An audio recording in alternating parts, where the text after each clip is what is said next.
All right, I'd like to call to order this regular meeting of the Boulder Valley Board of Education for Tuesday, August 13th, 2019.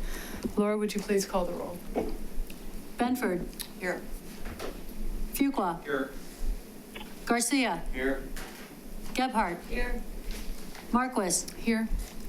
Myers. Here. Sargent. Here.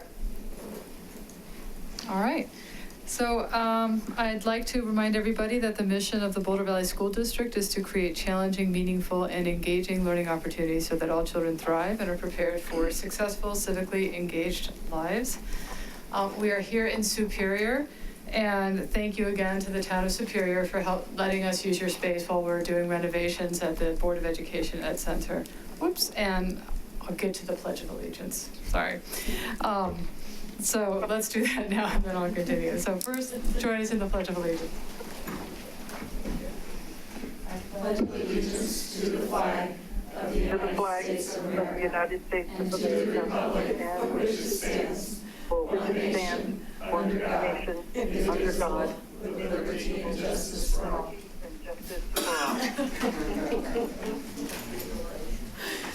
All right. So it's been a long break. We're getting back into the swing of things here. I will somehow get my momentum back. Anyway, so we will start as usual with the superintendent's report, Rob.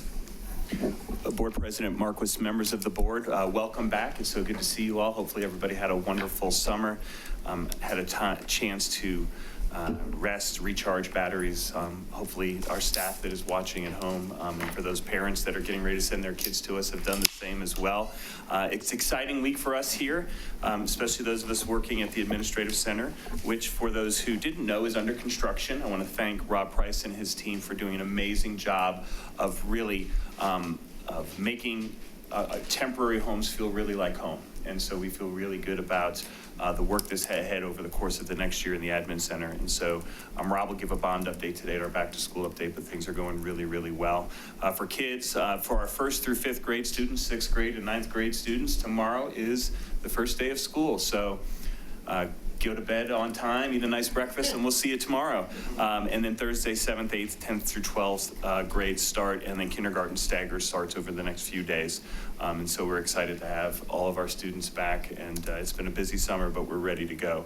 You will hear from a lot of our team today in our back to school update, and this is something we started last year to give the public and the board just a sense of the things that we do here in Boulder Valley Schools and the massive transportation, food service, operations, in addition to making sure every kid gets a great education. And so we'll talk a little bit about that story today. I would like to take a moment, board members, on the consent agenda this evening are 2 resolutions that I'd like to speak to. Our first is Resolution 19-27, and that's regarding our immigrant families. The board passed a similar resolution several years ago, and then given the recent events throughout our country and what happened over the summer, I felt like it was important to restate our support for our immigrant families.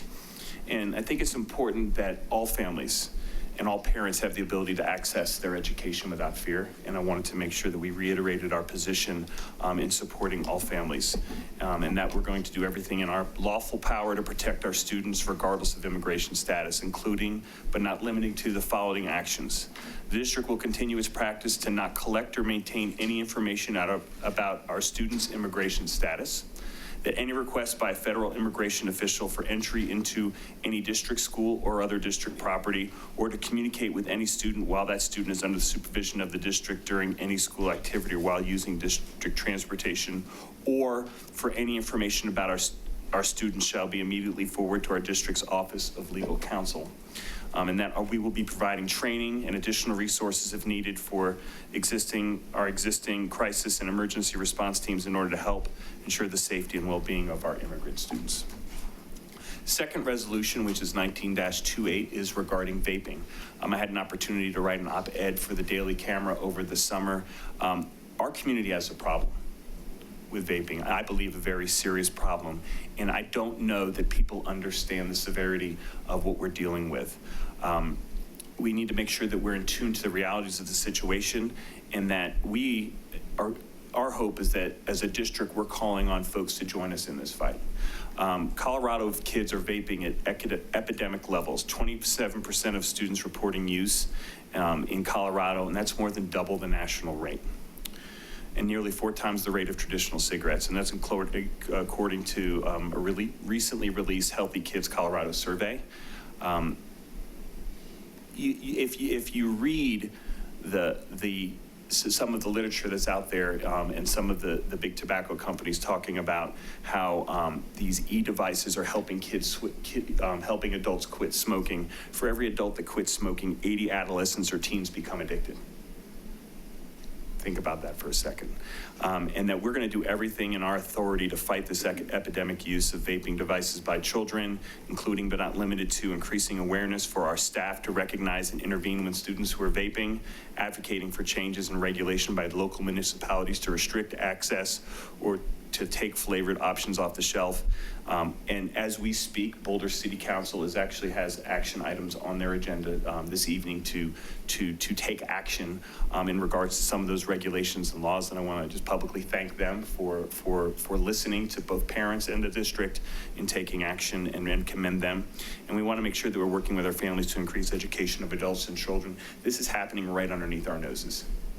And we have to make sure that we educate and that we're doing everything we can to protect our kids who they're kids. They don't know what they're getting themselves into when they start this. They think it's harmless. Next thing you know, they're addicted. And so those 2 resolutions are on the consent agenda today, and I just wanted to take a moment and speak to those. And then, again, just welcome everybody back. That's all I have. Thank you, Dr. Anderson. I had a question or a comment about the resolution on immigrant families. There were some recent decisions that families, legal immigrants that request aid in public services, including Sector 8 housing and food stamps, will be less likely to become legal residents. And I'll be curious to see if you hear anecdotally of families in our community not accessing services as much as they try to increase the risk of gaining residency. And I don't know if I'm eloquently explaining this at all, but. I understand what you're saying. We're going to be very in tune to this, and we'll continue to update the board on things that we can do as a school district to make our families feel safe. And as a larger community, not just the school district. Absolutely. I think. Any other comments or questions for Rob or Kathy? I have a question. Oh, okay, Kitty. I know you talked about the city of Boulder taking up this issue, and are we working with the other municipalities in our district about vaping? I'm sorry, I said this issue without saying what the issue was. We will be. Okay. Good. All right. Kathy. There was some talk about changing the way we count free and reduced lunch kids that could have an impact on our population. Do we know where that stands right now? The feds were going to change the way they were calculating that. Do we know what the impact is? I don't know that there's going to be a specific impact next year from the information we spoke to Ann Cooper, our Chef Ann, from Food and Nutritional Services, but we can continue to monitor that. But from my understanding, there isn't any implications or impacts for next year. Richard. Yeah, just on the resolution for the immigrant families and also on the vaping one.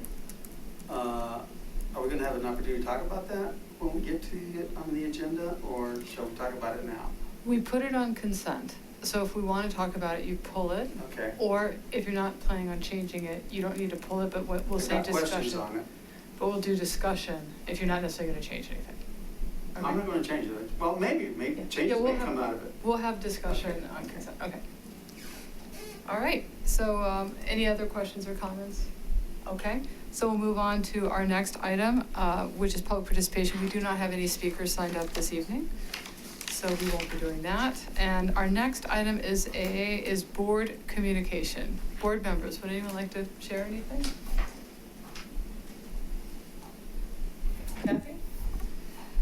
We I attended along with Tina, and I don't know that anyone else was there for the district leadership luncheon, and that was a nice event to see everybody come back together. It was a little hot, but it was, it was a really nice event. So thank you for including us in that, and it was nice to see everybody come back with some renewed energy and excitement to start the year. So that was a nice event. Thank you. Yeah, it was a great event. And, oh, okay, Richard.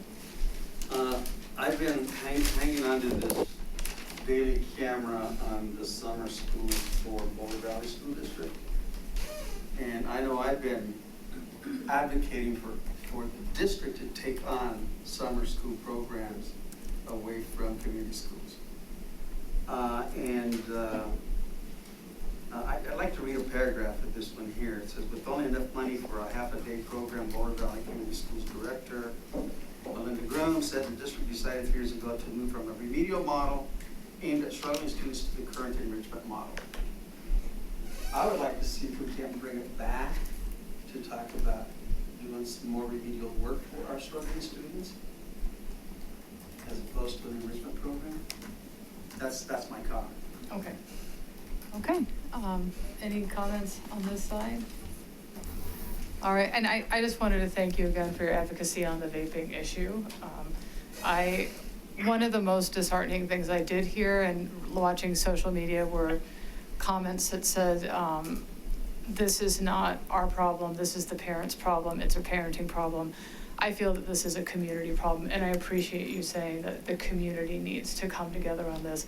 Oftentimes, it's a community that's going to help a student grow and thrive, not just parents, and they can't be there 100% of the time. Sometimes people need help, so thank you for that. When you brought to mind something I want to say. Okay. I also appreciate the resolution on vaping. I asked one of my sons, actually I asked all 3 of them, but 2 of them, there's a 12-year distance between my kiddos. And the youngest, all 3 graduated from this district, but the youngest, I said, what recommendations would you give to us about your experiences in our school district? And one of his number one statements to me was that he wished he had been informed more between middle school and high school about what he was going to be exposed to in high school, which had to do with tobacco use. And that translates to vaping now. This was a few years ago, but yeah, he said there should have been a little more education on what was going to happen when he went there. He doesn't smoke, by the way. Good job, Mom. There you go. I'll just add my thanks. There was a story on the radio I think it was yesterday, that they've had to expand the quit lines that you can call to include ages 12 and up, which was just kind of breathtaking. So I think it's really important that we attack this as soon as we can. So thank you for doing that. All right. So our next item is a back to school update. Can I say something? Oh, I'm so sorry, Kitty. So I just want to say that I've been here in New Mexico all summer, and I have learned a lot about education in New Mexico, and I think we're doing it better here, which is here being Colorado. But I also want to let you all know that I will be back for the next meeting. I'll be in town for 3 days so I can attend that. I'm sorry to have to miss so many meetings, but my mother's in hospice care, and I'm taking care of her, and I'm just going to have to see how long it takes before I'm back for good. All right, thank you. Okay. So back to school update? Wonderful, yes. Board members, I'm proud to have many members of our team here today. We've had a busy summer. Lots of things have happened. We've worked on many things that you'll hear about today. But I just want to tell you how proud I am of the team that we have here in Boulder Valley Schools at the district office. They've been working tirelessly to get us ready to have school. And we are ready and very excited for the next week to be out in schools and to welcome our students, teachers, parents back to Boulder Valley Schools. So for those who don't know, and I'm going to ask Robin to fast forward because I don't have a clicker. We have 31,000 students, 4,300 employees, and 56 schools, actually 64 facilities. Between bond projects, debt, and operating expenditures, we have a $668 million budget. In a year, we'll serve almost 2 million meals, and we'll drive 2.4 million miles over 500 square miles that cover the Boulder Valley School District. We are a massive organization, one of the largest employers in the area. If we were a restaurant or if we were a transportation service, we would lead the area in those ways as well. And I think sometimes it's very important as we begin to reflect on all the things that we do each and every day that we don't even think about. It's just a great time to thank the amazing employees and people we have in Boulder Valley Schools who make this all happen. From our folks who work in our cafeterias, to our bus drivers, to our folks in finance, everybody who works and serves in our schools, our maintenance department. We are a powerful and incredibly well-run organization, and one I'm very proud to be a part of. We have folks from the following areas to talk to you today about how we're getting ready for First Bell tomorrow. We'll have folks from our support networks here to talk about some of the things we're doing in schools. Mike Rados will give an update on hiring and some of the hiring numbers that we have this year. We'll give an important update on safety and security, which we obviously have a heightened sense of safety and security with the tragedies that are happening across our country. I will tell you, I'm very confident in our team and the approaches that we take, the bond dollars that we've invested to secure our facilities. And so looking forward to an update on that. We'll talk about information technology, bond projects. Give another update on our BVSD Help Center, which is just an awesome thing we do to help support our community. And then end with some legislation changes and to kind of get the board up to speed and the public on how some of the legislation changes will change some of the practices that we have this year. And so with that, I'm going to turn the presentation over to Robin Fernandez. So this is a very exciting moment throughout the state of Colorado, but particularly in BVSD, because we are finally at the finish line in our preparations to implement full-day kindergarten for every student in BVSD. Our facilities will be ready to receive our students in terms of furniture, equipment, materials, teachers. In addition, over the course of the past month, our 3 to 3rd team has either facilitated or delivered training for our 92 kindergarten teachers in the full-day K instructional model. And so that training has included foundations, Fountas and Pinnell, mathematics, music and movement, environments, and developmentally appropriate practice. Because as you know, the strength of the full-day K model is not only the additional time that students will be at school to learn, but also the tight instructional environments, curricular interwoven environments, the way that in which we interweave curriculum in terms of what is developmentally appropriate and how students learn, and the training that we provide for both our teachers and our paraeducators. So we're excited and we're ready and we can't wait to get started.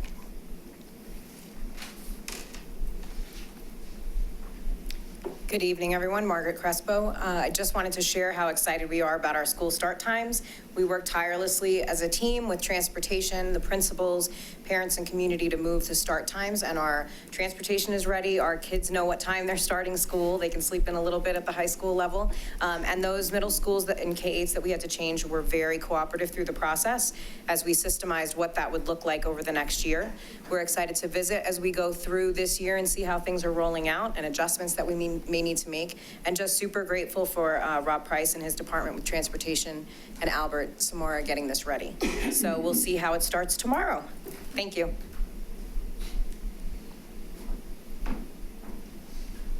We are also starting this year for the first time in our new organizational structure. So for the first time, BVSD is now organized into 3 support networks that are organized along geographic areas. And the East Network, which serves Broomfield and the Lafayette area, will be under the leadership of Robin Fernandez and Nativity Miller.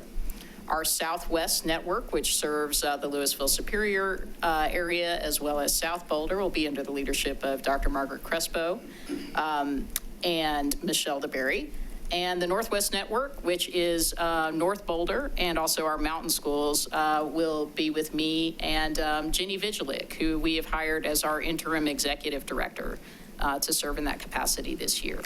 The theme behind this reorganization is really that this allows us to be much more responsive to our schools.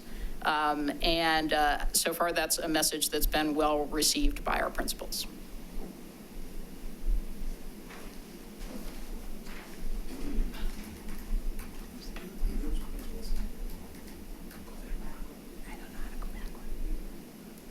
Use the right clicker.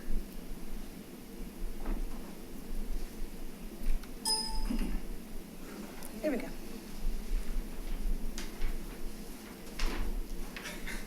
Hi, it's me again. We are super excited for each of our networks. We're bringing on new administrators, and our new principals include Erin Hinkle from Broomfield Heights Middle School, Jennifer Bedford from Aspen Creek K-8, Joel Rivera for Alicia Sanchez Elementary School. In our Southwest network, we've got Brian Munoz at Coal Creek Elementary School, Chris Meyer at Louisville Middle School, John Kimley at El Dorado K-8, Kent Kruger at Superior Elementary School, and in the Northwest Network, we've got Brooke Dare at Platt Middle School and Rick Ellertson at Netherland Middle School High School. I will share that a lot of those names are probably super familiar to the board, and we're very excited when we certainly can bring our internal people up into those leadership positions. It just speaks to the benefit of the BVSD system. Thank you. Thank you, Margaret, for taking that. I think I was supposed to take that slide, but thank you. All right, so good evening. I just want to give you a quick snapshot, so to speak, in terms of this year's hiring around licensed staff. And I'm only going to speak about licensed staff. But as you can see up there, the new licensed hires, people of color in particular, altogether, though, we hired 124 teachers. Now, that's down from 163 last year. But it tells you two things. One, we have a great retention program. We retain very well. As a matter of fact, we're probably one of the highest retention districts in Colorado. But the other thing is, too, we have some declining enrollment, and I think that's part of that might be the other factor to take into account. So as we see our people of color, there really wasn't much of a change. It was about 12% last year, and it's about 12% this year. New licensed administrators, we went down by a percentage point. We did lose a couple of administrators of color to other districts, but also to other opportunities. Opportunities, that means that they moved up in somebody's system. One of the things that I thought would be interesting to talk to you about is something in HR that we're watching is the age group of our teachers. In this case, our new teachers, we see that we have an age group relatively young. The 31 from 40 is the largest with 49. The 41 from 50 is about 16, and the 51 to 60 is 13.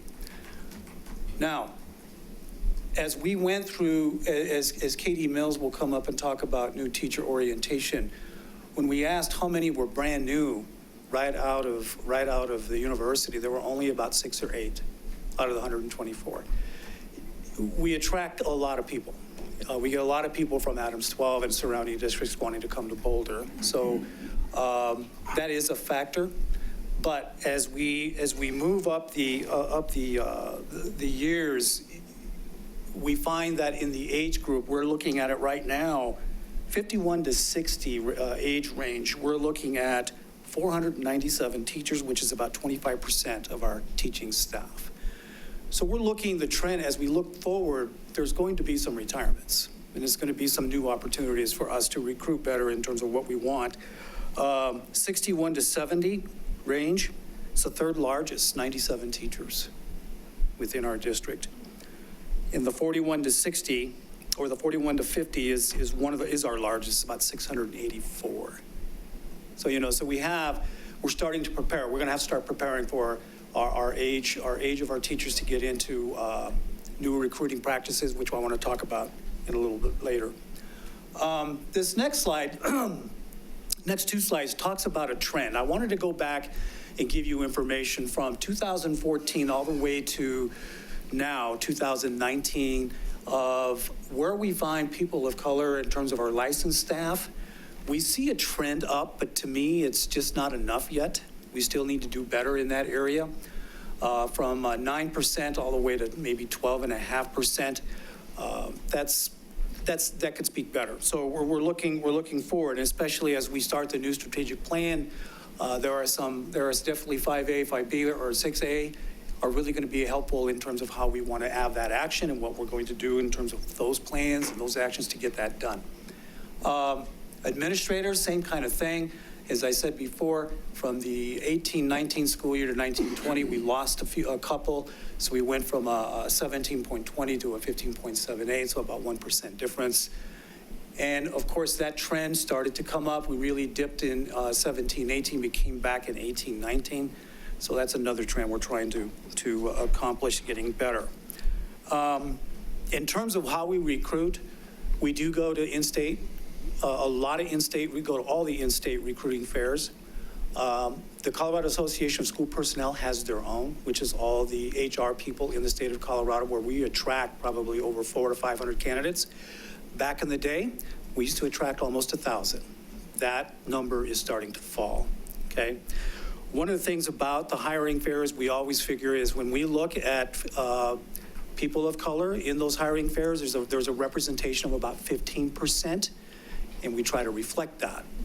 But we also do other kinds of things, and these are just anecdotal things, but we took 4 intent to hire contracts with us this year, and out of the 4, we received 3. 2 were teachers, 1 was a principal. 2 were bilingual teachers. So that does have an impact. When you can get 1 or 2, you're pretty successful in Colorado with that piece. A couple other things. As I mentioned, the Strategic Initiative 5A is something that we're looking at through that lens for human resources in terms of those partnerships.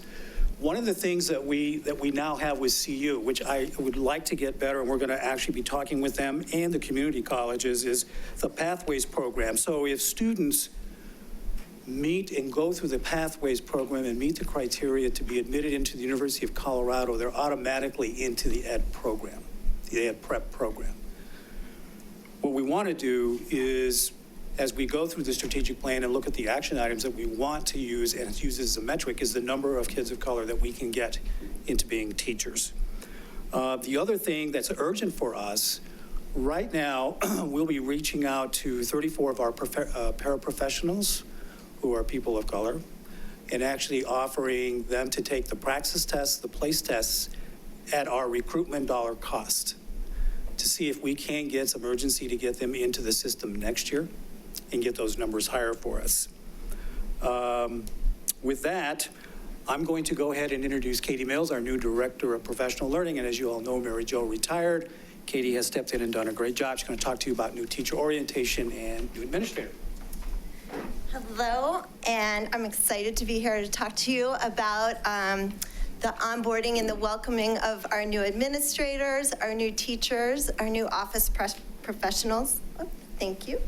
And also our student teachers. So over the last 2.5 weeks, we've been pretty busy welcoming everyone. We've had 15 new administrators to the district that we've helped to get settled in, networked, making sure that they have people to go to answer all the questions that they might have.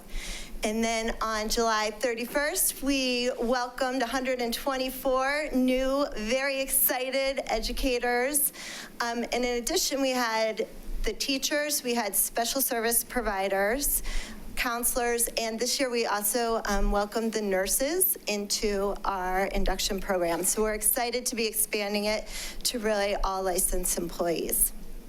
In addition, we provided a day-long orientation for our new office professionals, and Melissa Riberty and I just welcomed 40 brand new student teachers to the district. So it's been a really exciting and energizing week. We've been checking in on them. Everybody seems ready to go for tomorrow, and we look forward to continuing to support them over the course of the year.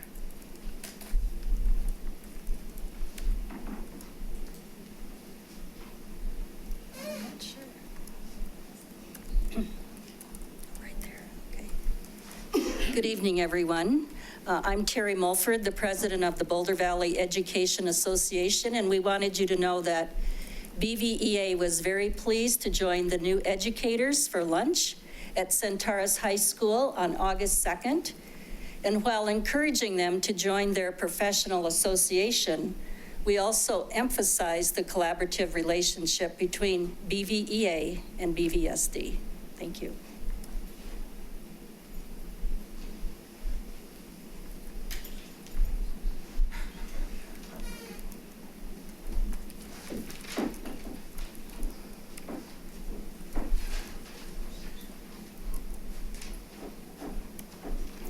Okay, well, and I can talk to you just for a few minutes about legislation from the most recent session that is of interest to those of us in K-12. I hesitate to try and educate this board about new legislation because you're usually the ones telling me about it, but I'll give you a little background anyway. The first piece of legislation that could impact us, and it was successful in getting to the governor's signature this year. Last year, it had been passed through the House and the Senate, but was vetoed by Governor Hickenlooper. And that is adding the qualifying disability of autism to the conditions for which students can receive medical marijuana. We have 368 students in Boulder Valley schools identified under this category. So it's possible that we will have students who also are able to benefit from medical marijuana. And we do have policies in place for those students. I'm going to skip that second one because it really was supposed to be deleted, and we'll move on to local governments regulating nicotine. We do know that local governments have been given this authority, and it's one of the new abilities for our local governments that Dr. Anderson's been capturing by really encouraging action on vaping. We also saw a change this year with the legislature. For individuals who are transgender, the requirement in law required that there be a surgical procedure in order for that individual to receive a birth certificate consistent with their gender identity. That requirement has now been removed from the law. I would point to this board's exhibit AC-E-3 is already a guideline in place to support our students who are transgender. We never required any sort of birth certificate for students to be able to make sure that they can be regarded at school consistent with their gender identity. But that's an important change in the law and was really something that was strongly advocated for a number of years. Looking next, we now are going to be counting students in special education in graduation rates. Means these students will be counted the year that they are intended to graduate with their graduating class. We also did have, and we talked about this a fair amount already, House Bill 191192, which is going to require U.S. and Colorado history and civics classes to include what are classified by the legislature as American minorities. That means making sure that we have represented in our curriculum American Indians, Latinos, African Americans, Asian Americans, LGBT members of those minority groups, and making sure that, like I said, they're captured in our curriculum. That bill also has a requirement that the board convene a community forum periodically, but at least every 6 years. So that's something that we will be working on. Finally, I think those last three bills that really look at issues of safety and security. Third from the bottom on school discipline, after a couple of tries, the legislature did pass a bill this year that restricts the use of suspension for our youngest students. Preschool through second grade will only be able to be suspended if it's an offense involving weapons, drugs, or danger to the health or safety of others. And if suspension will be assigned for one of those purposes, it's limited to 3 days. The statute of limitations on failure to report child abuse has been extended from 1 year to 3 years. And then the final piece that I wanted to bring to the board's attention will not go into place for another year. It doesn't become effective until 2020. It is an action that restricts the ability of our public institutions of higher ed to ask about a student's disciplinary history, meaning they will not be able to ask students about their disciplinary history in K-12, and it will restrict our ability to convey any information about disciplinary history or threat assessments. So we see that coming into place at the state level. We've received some preliminary indications that there could be a federal action that would actually overrule that new legislation. So as always with our legislature, stay tuned. Could I make a comment? Yeah, go ahead. I just wanted to point out that the law HB 191039 regarding transgender birth certificates is named after one of our students. It's called Jew's Law. Thank you. Good evening. I'm happy to say that collectively Boulder Valley takes school safety very seriously, and we work, all of us work very hard to make sure our schools are safe for our kids. A couple of the highlights that I want to touch on tonight is the centralization of our campus monitor programs. We have taken that and started managing it from our staff at central office. We redesigned the job description and the duties of that position to more closely align with maintaining a safe and secure campus. We've retitled that position as campus safety officers as well. We've added 11 days of training into their schedule. We've just completed our second day today. Some of that training includes bullying prevention, signs of suicide, the FEMA incident command structure, first aid, and CPI. We also provide a uniform look for them to add to credibility and instant recognition for law enforcement when they respond or any emergency services so that they know who to contact. We've updated the technology in order to help them be more visible and present in the schools, so they're able to monitor cameras or conditions of the building, perimeter, et cetera, and that's done through iPads. We're also getting them radio communication so that they're able to contact Central Dispatch Security and also other campus security personnel. Our threat assessment process is now staffed, managed, and facilitated centrally.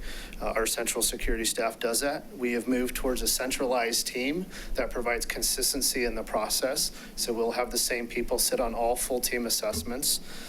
We are also working to enhance the data that we're able to collect, and as well as our digital investigations, online open source investigations, so that we can bring all that information to the table so we have a clear picture of the level of threat. Our training and emergency preparedness. So we were able to conduct another functional exercise at Centaurus last week. It was a half-day exercise, and it was a partnership with Lafayette Police Department, Boulder Valley, and the fire department. We conducted a tabletop exercise with all of our law enforcement leaders that sit inside our footprint, members of cabinet, SROs, and the high school admin team, so that they're able to work through an exercise that could potentially impact our schools negatively.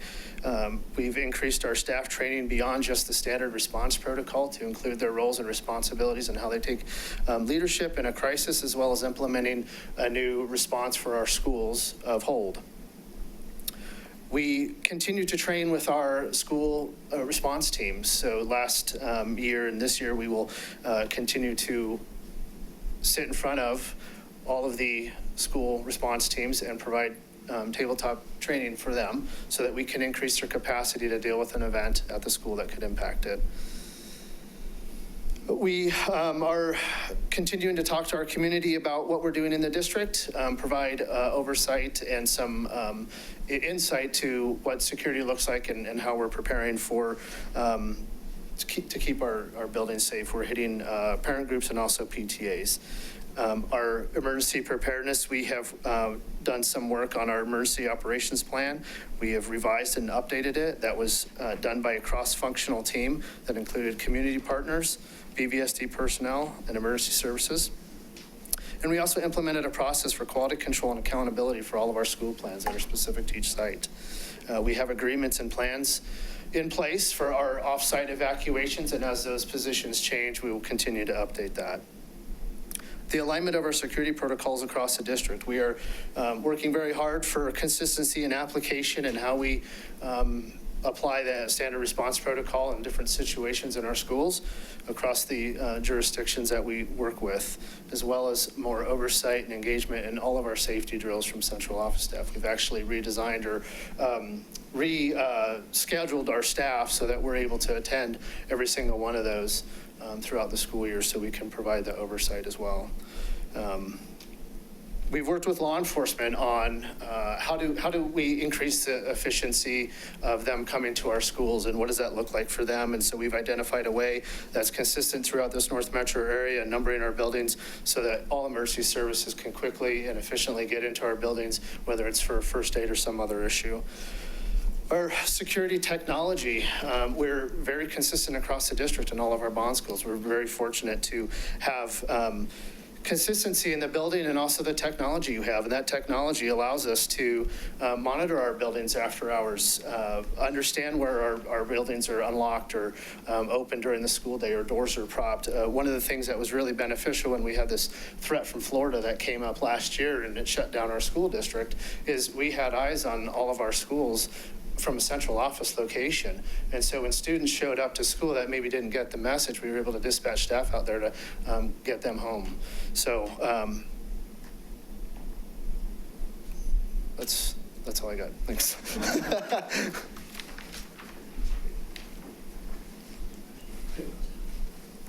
All right, good evening. I'm here to give you a quick update on digital safety changes that we made to the networks this year, and then Sam will come up and talk about the last bullet around cell phones. But first off, Netflix and Hulu are now blocked, not only on our network, but also blocked through GoGuardian at home as well. This should help with student focus throughout the school day and thereafter. Google Hangouts, which was already blocked at the elementary school and some middle schools, is now blocked consistently from K through 8. Chrome extensions are now limited to only those items that have been whitelisted or reviewed for both academic usage and safety and security. So some of you may have noticed some extensions disappearing if you had installed your own. That was turned on a few days ago. And then we're also blocking ads now only on the BVSD network. We still don't have a way to do that at home on the Chromebooks, but we are blocking internally for both staff and students, although staff can override that block if necessary. And then GoGuardian is now deployed for classroom management across the entire district. You may recall that we had piloted it in a few schools before the end of school last year. It is on and ready to go for all 2 through 12th grades at this point. All right, I'll turn it over to Sam. Thanks, Andrew. And I want to acknowledge Andrew for the hard work that the IT team did to accomplish all of these changes over the course of the summer. So these are a lot of really meaningful changes to improve our digital security and safety. If you remember, the cell phone policy and regulation are ones that we discussed a couple of times last year. And all of our principals and assistant principals left their training last week with hard copies of both the policy and the regulation in their hands. If you remember, that regulation, JICJR, specifies the away for a day practice at elementary and middle schools. And at high schools, we instituted the away for a class period, that cell phones have to be away during the class period, for example, in a cell phone caddy that hangs on the back of the door.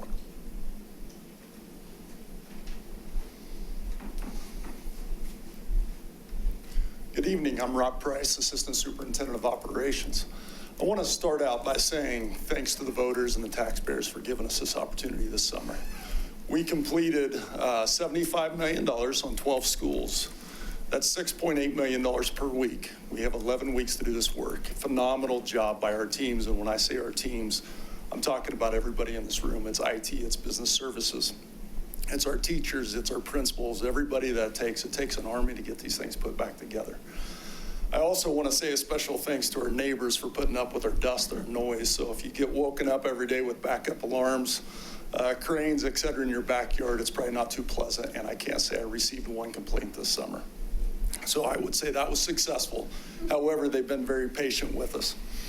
So highlights of the work include air conditioning at 5 schools, which we've got some good kudos for, so I'm happy with that. New playgrounds, preschool and kindergarten classrooms throughout our elementary schools. Innovative learning spaces in all of our schools, as well as improvements to boost security and energy efficiency. I want to go back and just say we had 1,100 workers every single day throughout the summer except for Sundays. And some Sundays we worked.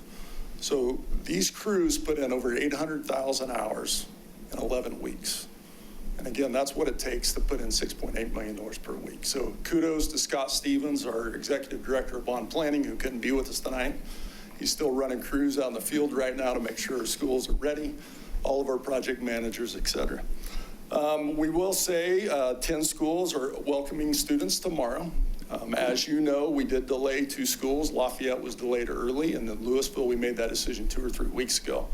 So we are lucky the YMCA has stepped up. They are hosting those families the 14th through the 16th, and then we'll be ready for school to start on the 19th. In these photos on the left-hand side, you'll see the renovated library at Superior Elementary. The top right-hand corner is the tech bar at Angevine Middle School. And then the bottom right-hand corner is the renovated art room at Fairview. We are fortunate to be done with that project. It took 2 years. So thanks again. At this time, I'm going to turn it over to Randy Barber, our Chief Communications Officer. While the construction was going on in our buildings, we had a virtual construction project happening online. No backup alarms, thankfully, to wake up anybody. But we did have a big switch over here, a website that was about 10 years old that we just launched a couple weeks ago. We've actually got three main websites that people can now go to, including one for staff that's an intranet that's locked down as of yesterday. We have a Spanish version that's a mini site of the website that we'll be building upon to try to provide that community a place where they can find good communication from the school district and information for them. And then in addition to that, we've also relaunched the food website, the food services website, as well as a couple of the community schools websites as well. The next phase of this is going to be into school websites, and that's going to be a 2-phase process that will be going on throughout the winter. I just want to mention, much like Rob did, a gigantic team responsible for making this work happen. We had more than 60 people from different departments that were pitching in to make that work. Obviously, the team in communications was stellar in putting in a lot of time and effort, and our comm professionals in each of our big departments that have people that are a little bit like us, communication people that were helping to make it happen. Obviously, a few little link issues and that kind of stuff as we launch a new website like this, but overall, I think a huge success. And then I will turn this over to Bill Sutter, our Chief Financial Officer for the Help Center. So just to wrap up, the Enrollment Center, this is the 4th year that we have run this. The last 3 years it was at the Ed Center. Certainly with our construction that's going on there and the limited space available, we had to move it up to Arapahoe Ridge. It's a very interesting opportunity for us to support families. We have staff from many different areas within the organization, folks that can help out in those challenging situations around applying for free lunch or getting transportation support on knowing which routes to take. We had a facility monitor in place because we were in a school, and then just the enrollment office staff to help get people set up and move forward. So we looked this year when we had to find a new space to have it. As with most real estate, location when it comes to what's important. Having access to RTD routes, having available parking, having just the physical space available, and then also the district network so that you can log on to Infinite Campus and things like that so the staff can be supportive. So we're continuing to explore what this might look like next year.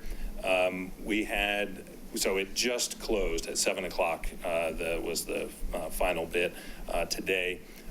We had run kind of standard hours, 8 to 4, in the past. We expanded it this year to where we ran on a Saturday. So this past Saturday, we were open, and then yesterday and today, running 11 to 7, so that we had some expanded hours available for folks as well. So we have seen a decline in the number of folks that have come in over that time period. Certainly there's fewer days this year than we had in the past, but it's tracking about the same number of folks per day, at about 60 folks per day, families per day coming through. So we'll again look next year to the opportunity to maybe do additional locations or additional days and kind of see what that brings next year. I believe the end. I just want to close by, again, thanking our team. As you've seen, a lot of work goes into getting us prepared to be ready for school. Again, I couldn't be more proud of the work that we've done this summer.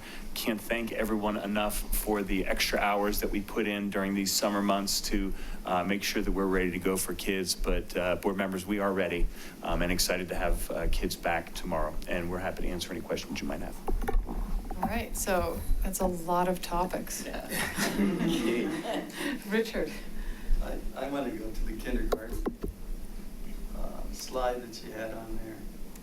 And I just want to also thank Governor Polis for all his efforts to make sure that we have full-day kindergarten.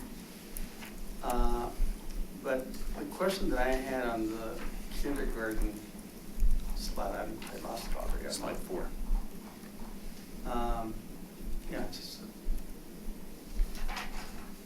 It's just one slide. It's this full-day cake. Okay. Thank you, Robin, for that. I really appreciate the hard work that you put into that. The question that I have, because you talk about the in-service training that you gave all your kindergarten teachers, blah, blah, blah, blah.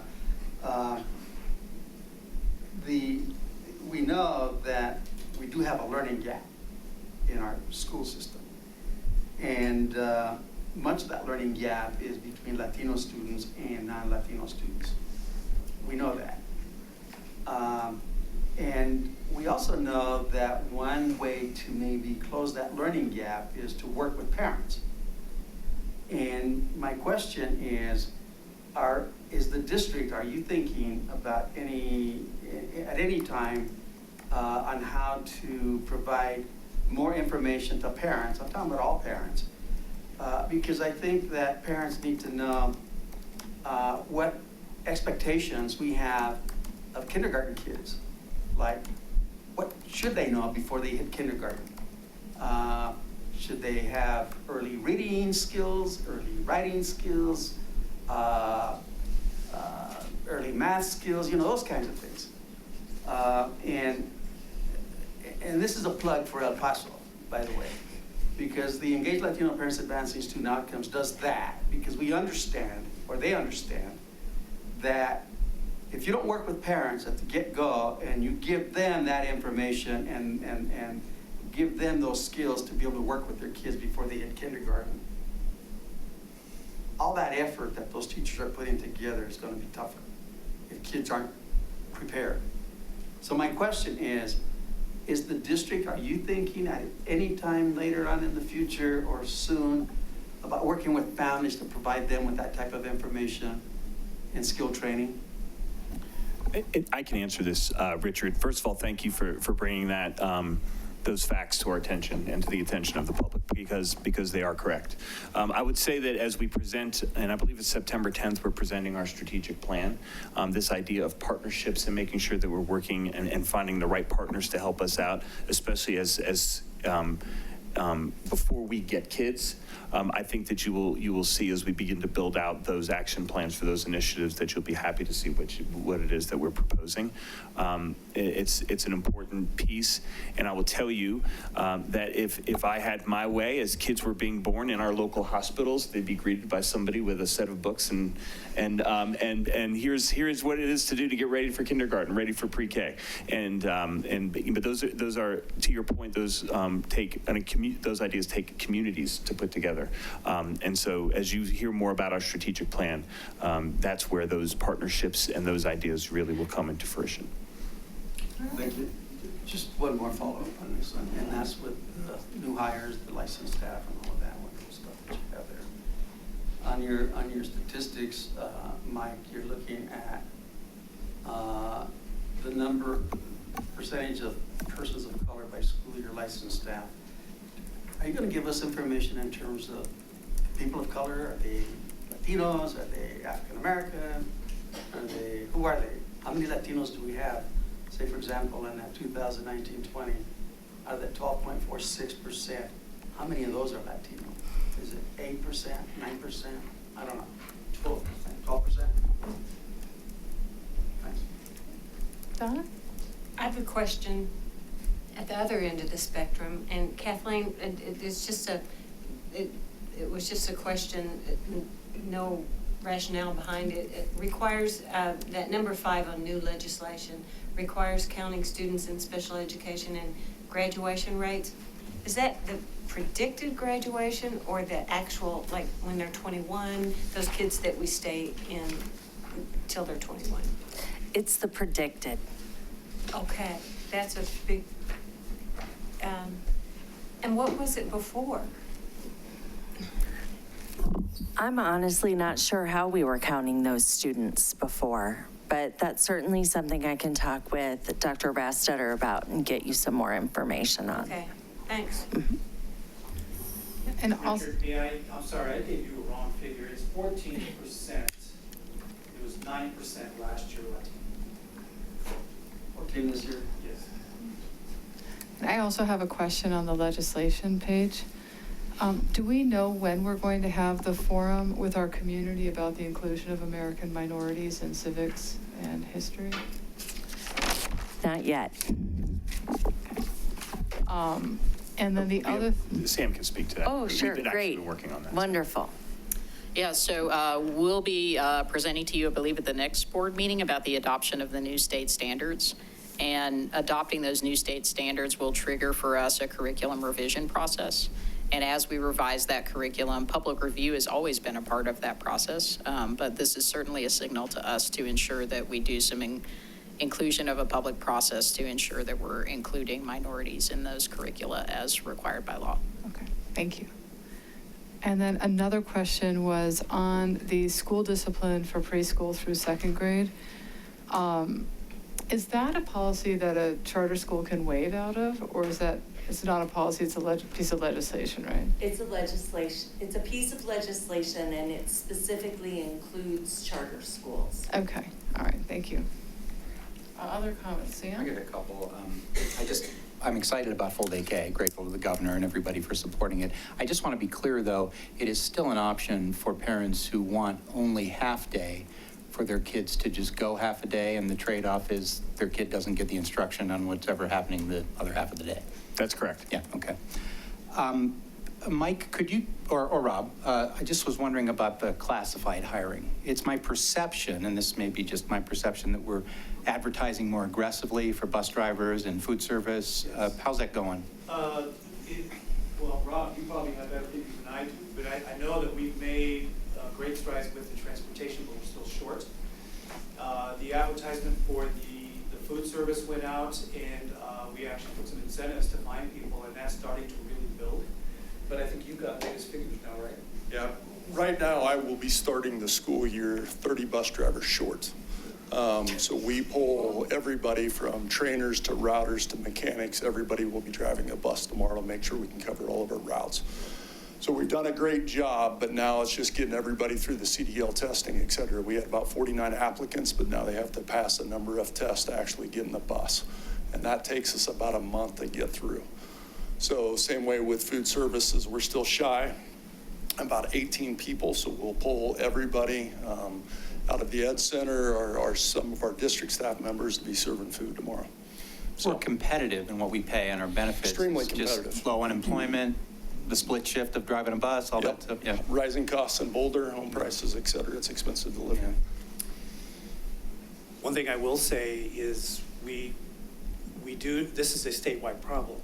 However, we have hired people from neighboring districts. They are coming to Boulder, but it's still a shortage statewide. Thanks. And my other, just had a quick comment on the website redesign, which looks great, and thank you for your leadership, Randy. It was a little bit harder for me to find board information. I think a matter of 3 clicks rather than 1. And as someone who is interested in the public being able to know what the board is doing and how to contact us as easy as possible, I just share that little bit of feedback with you, but otherwise I think it looks great.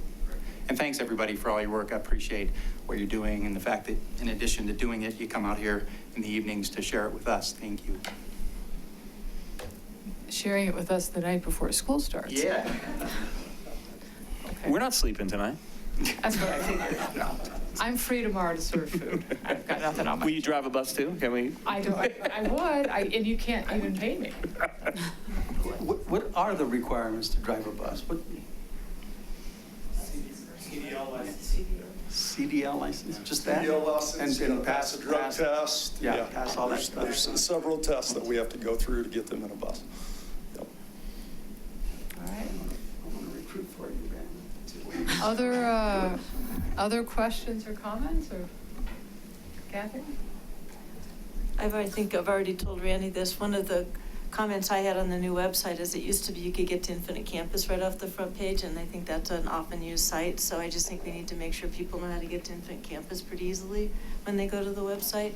One of the things that we're hoping to have from our vendor this week is there's going to be like a little link looking thing right there next to parents and students, and they can click on that, and there will be all the major websites that they use on a normal basis that will be there. So. And then for Mike, you said we were going to be providing training for our paraprofessionals to hopefully bring in more people of color as teachers. What percentage of our paraprofessionals are people of color? Is that a larger percentage than we have in our teaching force? There's 34. 34%? 34 individuals. Okay. Within the ranks that are of people of color. And it's really, it's about, we know that they already have degrees. So it's then tapping the resources through the Department of Ed to get them into the alternative licensure placement so that then we can host them as a teacher in our system. How are we doing on substitute teachers? Right now, we currently have about 800. We ended the year with 1,200. So currently we're now at 800. That will go up. We're actually doing trainings this week and next week. So it goes up each week. But right now we stand about 800.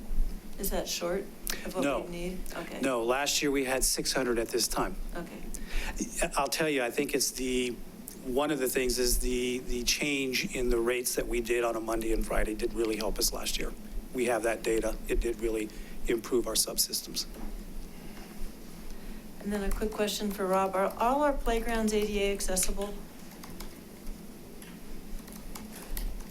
Yes. All of our playgrounds are ADA accessible. And they all have spots and places So where children... here's the challenge of what we're facing and what we're trying to correct. So the engineered wood fiber, the wood chips, those are defined as ADA accessible. So what we're doing now is we're going through, and you'll notice this summer, we have a lot more port-in-place surfacing because it's easier to push a wheelchair across port-in-place surfacing. So now we're looking back at some of our playgrounds that we've completed in the past and making sure that we can at least access a swing or a piece of equipment, et cetera. But you'll notice Mesa is all port-in-place surfacing when that school opens up. Lafayette, we had a significant amount. Nederland is all port-in-place surfacing, so we've added a lot this summer. So. All right, anything else? Okay, so we'll move on to the consent grouping, and I'll read them. 8.1, personnel items. 8.2, approval of minutes, June 11th, 2019, regular meeting. 8.3, approval of minutes, June 11th, 2019, special meeting. 8.4, acceptance of donation, Casey Middle School. 8.5, approval of 2019-20 out-of-district agreements. 8.6, district indoor air quality team membership. 8.7, ratification of negotiated agreement between the Boulder Valley District and the Boulder Valley Educational Office Professionals. 8.8, Resolution 1927 regarding immigrant and vulnerable families. 8.9, Resolution 1928 regarding vaping. 8.10, Special Education Nursing Assistance. 8.11, Grant Advanced Studies Gifted Education Universal Screening and Personnel, Colorado Department of Education 19. 8.12, grant food service farm to school, U.S. Department of Agriculture.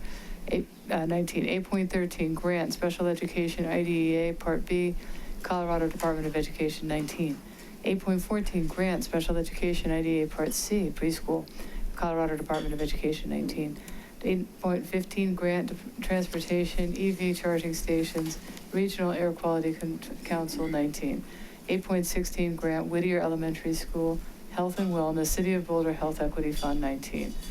All right, do I have a motion to approve, or, wait, should I ask if we need to pull something first? Yeah. Yeah, 8.8. Okay, and 8.8 and not 8.9, just 8.8? Pull both of them because I think they both relate to each other. Okay. So you want to pull 8.8 regarding immigrant and vulnerable families and 8.9 resolution 1928 regarding vaping? Okay. Do I have a motion to approve the remaining, or are there any other motions, items members would like to pull? Okay, can I get a motion to approve the remaining items? Kathy, second by Donna. Okay. And now, discussion about the other motions. I think Kitty wants to say something. Kitty? What? Did you want to I'm say sorry, I didn't hear you. Oh, did you want to say something? No. Okay, you might have coughed. Okay. Okay, any questions about all the items besides 8.8 and 8.9? No? All right, Laura, would you please call the roll? Benford? Yes. Fuqua? Yes. Garcia? Yes? Gebhardt? Yes. Marquis? Yes. Myers? Yes. Sargent? Yes. Motion passes. Okay, so now we're going to move on to number 9, action items, which are the items pulled from consent grouping, and we'll start with 8.8, resolution 1927 regarding immigrant and vulnerable families. And we do need to start with a motion to approve. Is that correct? Yes. Okay, do we have a motion to approve? Yeah, and second by Donna. And, all right, Richard, do you want to? Yeah, yes. Now, this is just a little tiny question that I have and maybe a little tiny change, okay? When we talk about the whereases, where we look at, whereas the district prioritizes family and community partnerships including in its strategic plan. And then when we go to the now therefore be it resolved, the district shall do everything in its lawful power to protect our students, regardless of immigration status, including but not limited to the following actions. I would like to see if we couldn't include something in here where it talks about the district shall provide training and additional resources if needed for its existing crisis and emergency response teams in order to help ensure the safety and well-being of our immigrant students. If we could include something in there that would assist the immigrant families with information. I'm not sure what kind of resources we can provide to them, but at least information we can provide to them. I don't have any words in terms of what that would say, but to ensure the safety and well-being of our immigrant students and provide information to the immigrant families.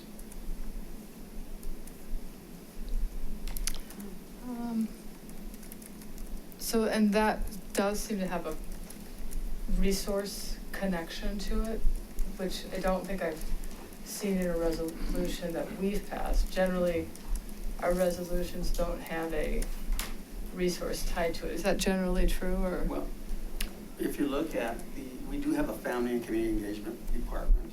No, yeah. So if we can connect that with the partnerships, I don't know what they could do or what they could not do as it relates to that, providing more information to immigrant families. Okay, board members, questions? You say something like within available resources, or I don't know, if you're concerned that we're obligating ourselves to a certain. Right, I mean, I wouldn't want to pass a resolution and then have a funding requirement that we didn't budget for. Yeah. So, Would a suggested change here to help ensure the safety and well-being of our immigrant students and families?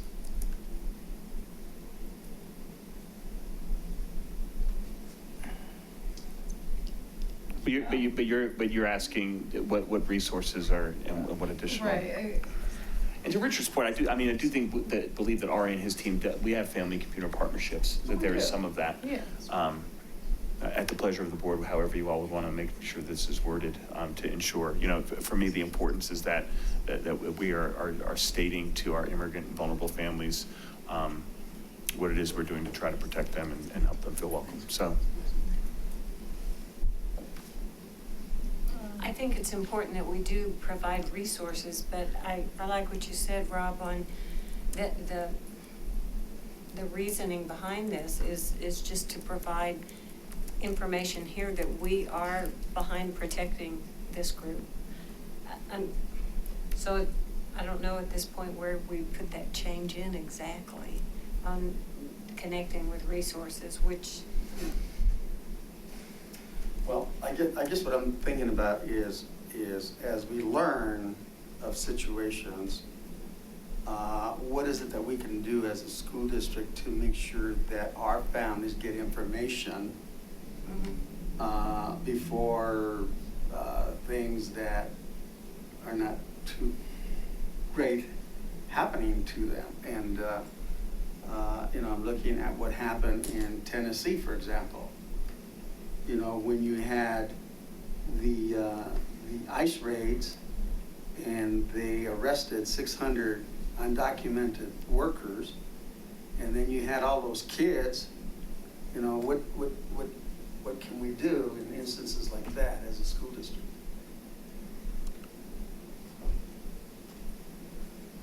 In regards to informing folks of something like that happening, or? Well, even after it happens, you had kids that were, I guess I'm just thinking out loud here, because those things do happen, and I'm wondering if we as a district can do something to help families, like whatever resources we can come up with. This sounds like almost like an RFI, or if there's what would our plan be in if something like that would happen. I don't know that whether it's embedded or not embedded in the resolution. I think that we would need more information for you all specific to that. I would say the spirit of the resolution was to certainly is geared to to publicly state, and as a governance team publicly state that we're going to do everything in lawful power to protect our students regardless of their immigration status. But if there's specific questions on how we would react in a situation like that, or what we would do for families, I would need to get back with my team and kind of think through that. Richard, when I met with many of these vulnerable families in transition, we made sure as educators that we let those families know, and I think it's important to train our educators as well to do this, that we let them know that we weren't asking for Social Security numbers because we were trying to get them work, and we let them know that it was not for any other purpose, but there was a lot of education that went behind talking to the students and the families, even at our open house nights. No, I understand that, and I think it's covered in here in terms of that. I think if you add our immigrant students and families, I think that would suffice for now.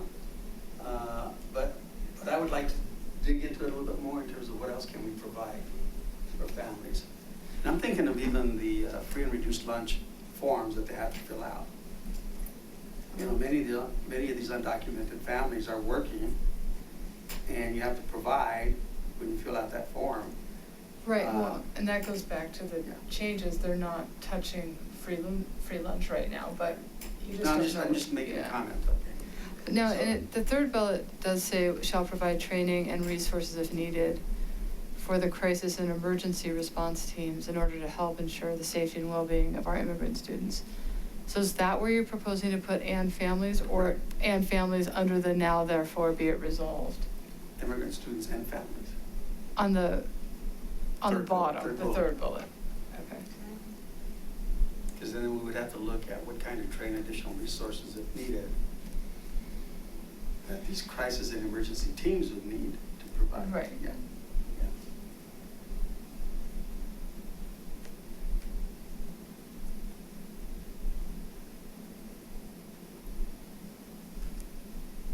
Okay. Questions or comments? So is the idea now to add the word "and families"? Okay, so do we need to make a motion to add "and families" to that sentence? Yes, Yes. I believe you do, because you've got a motion to adopt the resolution as written, so yes. Okay, so Richard, do you want to make a motion? Sure. I'd like to make a motion that we add to the third bullet under therefore be it resolved, and families after students. Okay, I'll second it. All right, and so now would we be voting on this motion, and then we'll vote on the whole? Okay. So any questions about the addition of "and families"? All right, Laura, would you please call the roll on Richard's motion? Wait. Oh, Kitty? Please. Kitty? Yes. When we're talking about training and resources now for families in addition to students. So what kind of resources and training are we going to be providing to help with the families as well? So the way I'm reading it is that the training is really for the response teams to help the families. Okay. Is that correct? Okay. So we're extending our responsibility to ensuring safety and well-being of families and not just the students. Is that correct? I think, yes. Training. Well, I think it's the way I understand this, that it's the training as we're supporting our students. Obviously, there's bleed into the families and making sure that to support our students, we have to do that. So I don't know that it's any additional large numbers of resources. It's just considering when we provide resources to those teams that it includes as an inclusive statement to our families, I think is what the premise or the spirit of this is. Okay. Okay. Other questions? All right. Laura, would you please call the roll? Benford. Yes. This is to approve with the amendment. The motion, yeah, the To amend it. amendment. Benford. Fuqua. Yes. Garcia. Yes. Gebhardt. Yes. Marquis. Yes. Myers. Yes. Sargent. Yes. Motion passes. Okay. We will now vote to approve the Item. resolution as amended. Yep.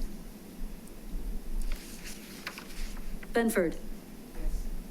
Fuqua. Yes. Garcia. Yes. Gebhardt. Yes. Marquis. Yes. Myers. Yes. Sargent. Yes. Motion passes. Okay, our next item is Resolution 1928 vaping. So Richard, do you want to talk about that? Yes. Well, actually, no. Because it's on there. It says working with our families to increase education and health. Okay, so we need a motion to adopt 8.9. Yeah. So could you want I'd like to make a motion to adopt it. It's on you. Yeah. All right. Okay, do you want to second that? Okay, great. Laura, would you call the roll on 8.9 regarding vaping? Benford. Yes. Fuqua. Yes. Garcia. Yes. Gebhardt. Yes. Marquis. Yes. Myers. Yes. Sargent. Yes. Motion passes. Okay, and before we move on, board members, does anyone need to take a break, or shall we continue on to our next item? Okay, so we're going to take a 5-minute break. Okay. Okay.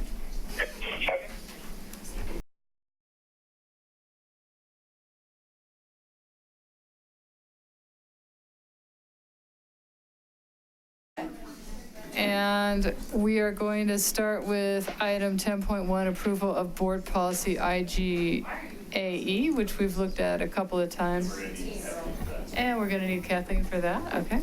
And we saw this in a couple meetings last spring. Any questions or comments? All right, we have a motion to approve by Kathy, second by Richard. All right. Laura, do you want to call the roll? Benford.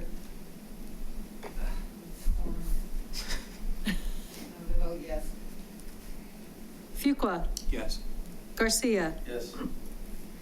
Gephardt. Yes. Marquis. Yes. Myers. Yes. Sargent.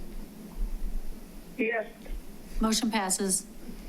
All right. And the next item, we have a study item, 11.1. These are the Colorado Association of School Board resolutions. Every year, the Colorado Association of School Board creates their own legislative platform on resolutions that they agree with across the state with all the 76 school boards? 78. 78, my apologies. And what we do in this process is we look at the resolution booklet and see what we agree with or if we want to make additions. And then we have a delegate who goes down to that meeting and represents us. And as a group, they vote on which ones that they're going to put forward and adopt.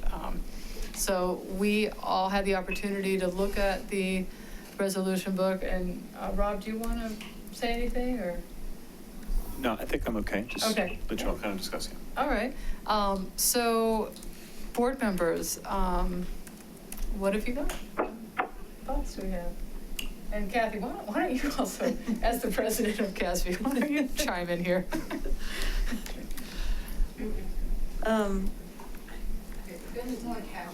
I think it's in news and notes. Yeah, it was. Yeah, if you can access your.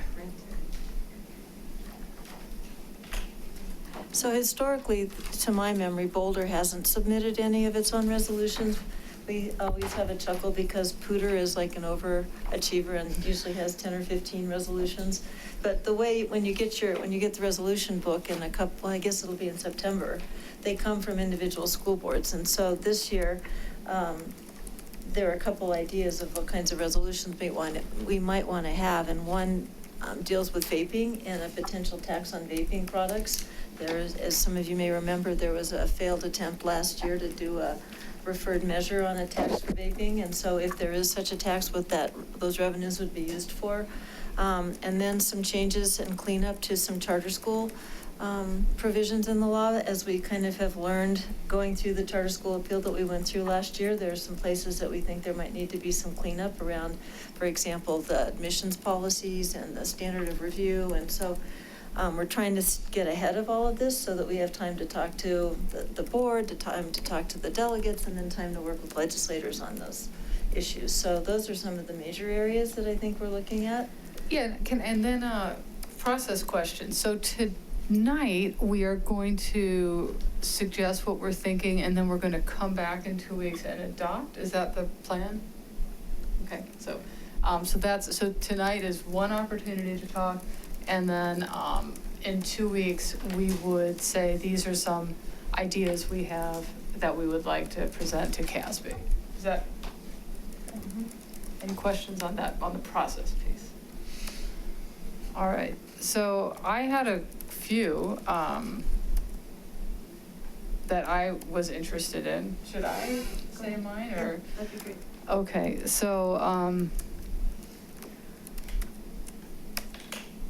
let's see. A lot of these are.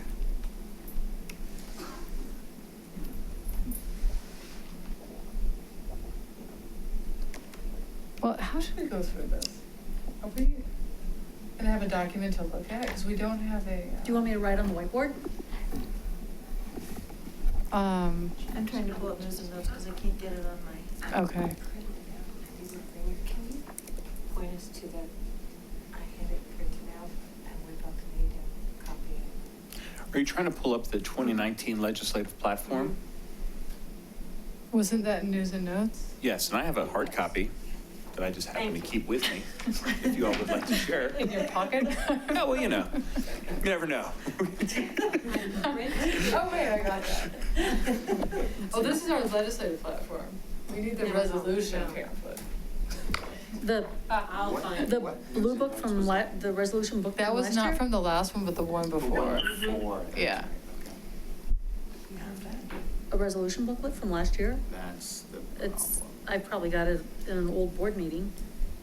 Okay. So an example, Would somebody please email it to me? I think it'd be the CASB one. can someone email it to Kitty? So the old resolution booklet from last year Yeah. from CASB? Yeah. Okay, let me take a look for it. Okay. So one, Oh, you do? Something I was thinking about is there a way that we can do an audit of paperwork and administrative work required by districts and schools at the state level, and to develop recommendations to reduce administrative work, for instance? And the idea was there to, just as I read about why teachers are leaving the profession, it is less time with kids and more time on paperwork, and thinking about, are there ways as a state that we can look holistically at what's being required and minimize it to the extent that we can, but still comply with, of course, the special needs and things like that. So that was something I was interested in, is getting a committee together to do that.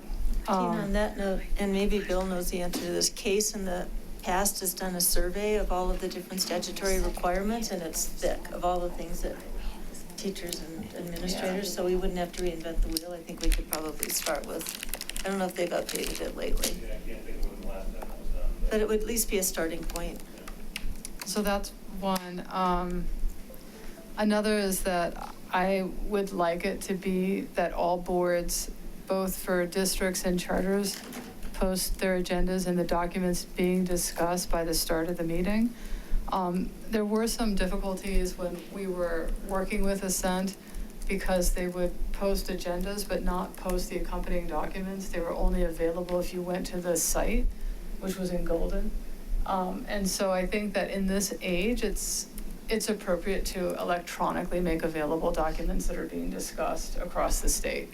I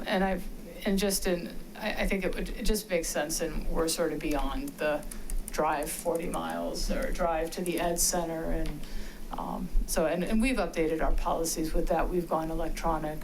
So I think that's another one. So I don't know. What else? So does anyone have the legislative platform, the CASB resolution book? Kathleen's. I just emailed to the board the proposed and then adopted resolutions from 2018 from Okay, because I feel like we don't have a basis to work off, so. The other thing is that there's standing resolutions, and those probably don't change, and that gives us at least a starting point. There's always one on local control, there's always one on school finance. I can't remember the other two. And when you talk about the vaping tax, would that then take away the ability of local governments to tax? No, it'd be a state tax. Okay.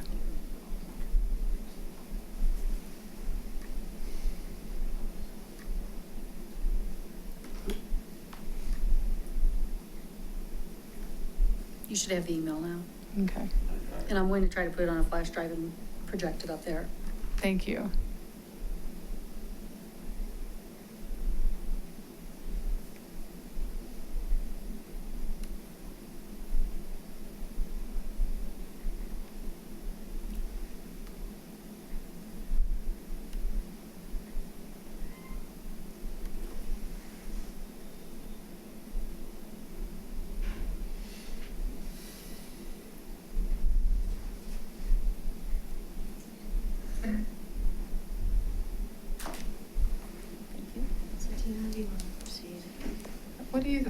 When do you need this by, Kathy? We need it by the end of August. So I think if we have, could we submit drafts so that we have it, put it up for action for next board meeting?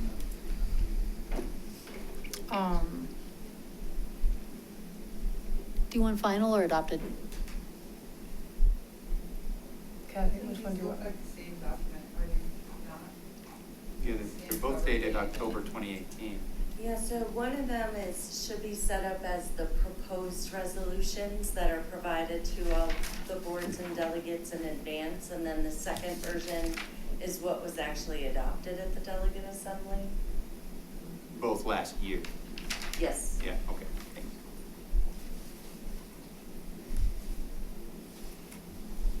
Why are we looking at this? Because, so we send a delegate, our board, to the CASB meeting. And if we want to propose something, we need to propose it at that meeting. And then we also have to decide what we're going to support so that the delegate has direction from the board. Now, the delegate already has direction from our legislative platform. So presumably, if the delegate were voting, they wouldn't vote against our platform as our delegate, so. So we're looking at this to get ideas in terms of. If we like the way it is now, that's great. Now, we just heard of a vaping, that someone might propose a vaping resolution. I know this is new for the board. It's just trying to see if the board wants to get engaged at the front end of the delegate process. So when you're thinking forward about the upcoming legislative session and what you want to be BVSD's platform and maybe in conjunction with CASB's platform, what are there issues that you would want to bring forward in 2 weeks that would be something that the delegate assembly would vote on as something that CASB would support? And we've not done it before, so I think that's why we're a little stilted in trying to figure it out. But what I can tell you is that other districts, like I said, like Poudre and other districts, come forward with probably a third of the resolutions. And so the question just to this board is, do we want to be proactive in coming up with resolutions to take to the delegate assembly that CASB would support? Kathleen's been involved with this process probably longer than I have. Did I describe that accurately? Yes, exactly. So this board will be coming up with recommendations that would then be included in the proposal for this year's delegate assembly. Right, so if there are issues that you would want to have addressed legislatively, then. That as a board, we would all agree are collective priorities of the entire board. And then it would be sent to CASB as the BVSD proposed resolution X. And then the delegate assembly would vote on it. And if it passes, then CASB would take that forward to the legislature. So basically, then the CASB, you guys have a lobbyist, right? Yes, Matt Cook. So that lobbyist would be more or less using this CASB resolution as their base, like our lobbyist uses the legislative platform.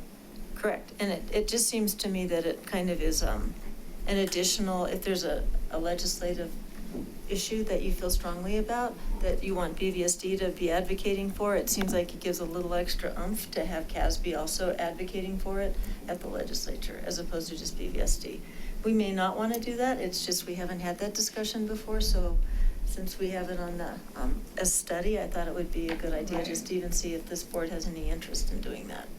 And because we're meeting now, like the Adams 12 board is meeting next week and deciding on the resolutions, we actually had the opportunity to talk now about whether we want to do it and then vote on it in 2 weeks, because we'll still make the deadline. Okay.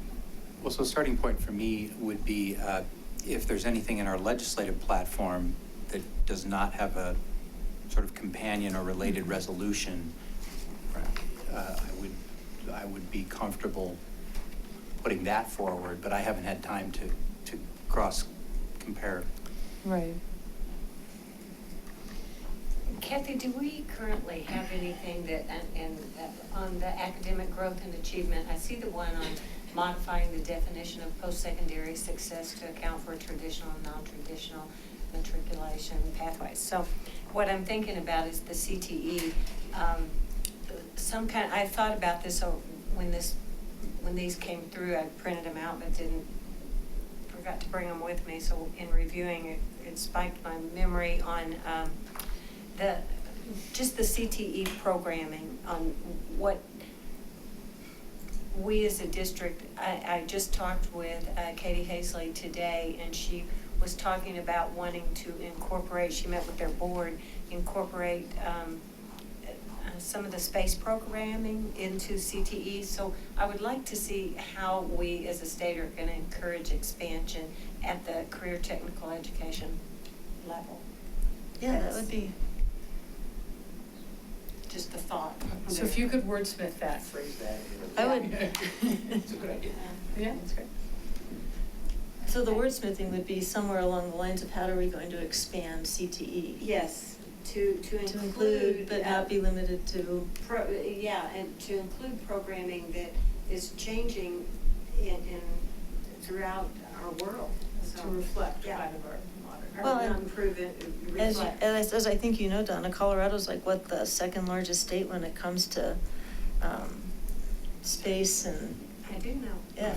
Yeah. So, but I think we probably aren't so great when it comes to CTE opportunities for students to explore that. So that might be a really interesting one to to think about. I'd be happy to try to wordsmith that with you.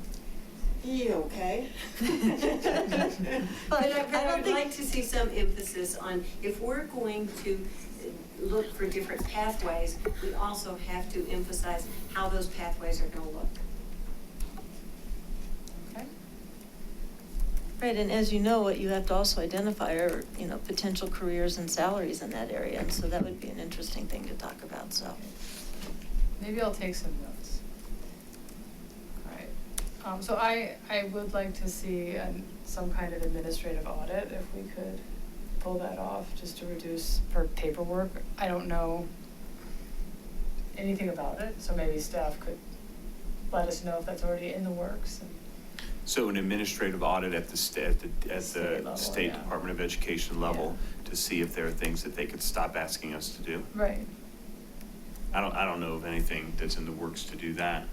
I mean, unless it's necessary, but. Or not necessarily stop asking, but reduce the, Yeah. if there's overly burdensome reporting, it doesn't need to be at the level it is. That's kind of what. Exactly. Well, and especially, Tina, because now you can pull so much data, right? Right. So you don't necessarily always need to report it. Right, exactly.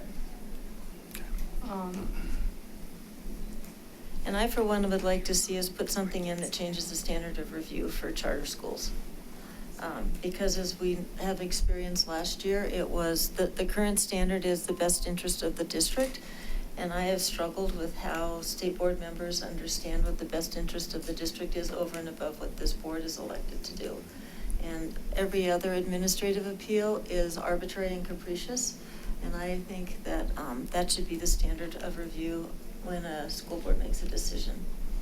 So, does that make sense? Do people understand that? So basically what the current statute allows the state board to supplant our decision on what's in the best interest of the district. And I think that we are in a better position to know that than state board members. But I still think there should be a review because boards can make arbitrary and capricious decisions. And so I'm not saying we don't have the review, I'm just saying we change the standard of review. Okay. All right, so we're going to discuss at least those three.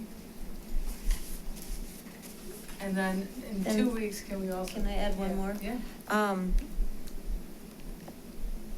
When charter schools are accepting applications, I think that they need to be more open and they can't ask for information like IEPs and 504 plans before accepting students. And other disqualifying information or prioritization of legacy admittees and that kind of information. So something that addresses the ability of all students to apply to be admitted into charter schools.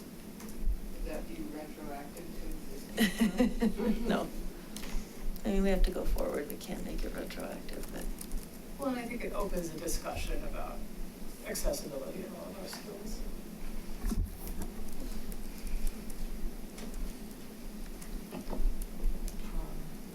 So those are What the- else? Richard, do you have any comments? I gotta think about this. Okay, that's fine. Yeah. So shall we have 4 ideas, and we can say that we can have another discussion in 2 weeks? Give us some further thought? With draft language for those 4 coming Yeah. first prior. Yeah, so draft language, who's gonna do draft language? Okay, you've got all of them? Do you want me to write you an email with the 4 ideas? Sure. Okay, I'll write you what I heard, and then you can make it And much then better. Donna, can I reach out to you if I need help Yeah. on this But CTE one? An additional person to reach out to would be Michael Bautista at CTE, because he's the one encouraging some expansion. That'd be cool, okay. Okay. Sounds great. All right. Okay, any other questions about this? We've started doing these CASB resolutions. Last year was not smooth. I don't expect, this is not smooth. I get that. We'll get it right. Didn't we do it at a work session last year? No, we did it online. Remember? Oh, yes. Yeah, we decided not to review that because that didn't Or had a feel which- right. You're We right. can do that again. I do Very efficient. Yeah, but I don't think it's the best practice. remember now. Okay, but that's 2 steps away, so let's get through this step first. Yeah. If the board would want to, we do not have, and I'm verifying that we do not have a work session topic for next Tuesday. We do not have anything on the 20th. If the board would want to meet in a work session to hash some of this out, or if you feel like you could do that in 2 weeks, however we can support this. What do you all think? Would a work session be a nice venue to do that, or? Do we have an hour before our meeting in 2 weeks? That's a good idea. Since I think we're all looking forward to that Tuesday off at this point. Are you talking about the 10th? Thus far. I can come next Tuesday. I can. Oh, okay. Are you talking about the 10th? Yeah. That's a good idea. Before the 10th or before the 27th? 27th. The 20th. The 20th. Well, the work session would be on the 20th, but you were talking The about. 27th. A work session 27th. before the 27th? Yeah. Yes. Do we have anything at 5? We've got DAC and charter authorization process before our regular meeting starts. All right. We'll do it at the board meeting. Yeah, that's fine. That'll be good. We'll figure it out. Do you want me to do one of those forms again, like I did? That's 2 meetings down, so we can We're figure not that there out yet. later. Oh, Yeah, okay. we don't have the proposed resolutions to rank, if that makes sense. Okay, so would you like me to provide each of you with, well, I just did share the legislative platform with each of you. Yes. So you now have that. Yep. The resolution book, the resolutions. Share the And we resolution also book. have the legislative platform from last Yes. year from the news and notes. And a hard copy if you. Yes. And then we have Rob's copy. So you should have, you should have the resolution book from last year that Uh-huh. Kathleen just shared with you, and, which is up there, and the legislative platform, which I shared, and it's in news and notes. Correct, okay. All right, so the next item is agenda setting, and Richard, I just want to capture in agenda setting your comment from the beginning of the meeting. Because I feel like you had a question or an RFI type of. On the summer schools? Yes, correct. Yes. Okay, so can we put that under agenda items, Laura? Mm-hmm. Thank you. Do I have that correct? Yeah. I believe it's already an existing priority that the board weighed in on in May. Oh, We can re-add it to the, okay, we already weighed in on that? Okay, believe so. I need to look at that sheet, okay. So then we will take that into account as well. All right, other agenda items. Board members. Are we gonna bring back the technology policy? yes, we will be bringing back the technology policy. What did you, yes, on December 4th.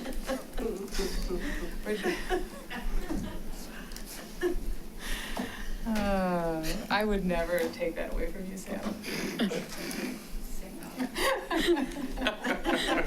Sorry.